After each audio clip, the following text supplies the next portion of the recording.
ఉప్పు దీపం పెట్టండి కష్టాలన్నీ తీరిపోతాయి అని. ఉప్పు దీపం ఎవరు పెడతారు? ఎందుకు పెట్టాలి? దేనికోసం పెట్టాలి అని అంటే, ఏ కుటుంబంలోనైతే కన్నీళ్లమయమైనటువంటి జీవన ప్రయాణాలు కొనసాగుతున్నాయో, ఏ కుటుంబంలోనైతే బిడ్డల తల్లిదండ్రుల మాట వినకుండా పెడదారును పడుతున్నారో, ఏ కుటుంబంలోనైతే ఇంటి యజమాని అప్పులు పాలైపోయి అవమానాలు ఎక్కువగా ఎదుర్కొంటున్నాడో, ఆ కుటుంబం చెంతన ఒక ఉప్పు దీపంగాని పెట్టారనుకోసమా అద్భుతమే జరుగుతుంది. అందుకని నిత్యము చేసేటువంటి దీపారాధనలో అత్యంత ప్రాముఖ్యత సంతరించుకునేటువంటి దీపం ఉప్పు దీపం.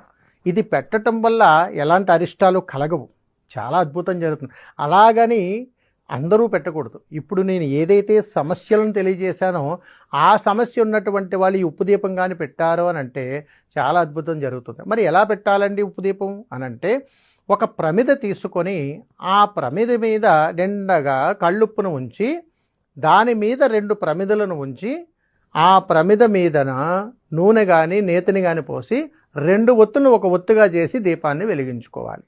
మీరు ఎలా దీపారాధన చేసినా కానీ ప్రమిదను తప్పనిసరిగా పసుపు కుంకుమలతో అలంకరించి తీరాలి. ఉప్పు కనపడకుండా ఉప్పు మీద పుష్పాలతోటి అలంకరించాలి.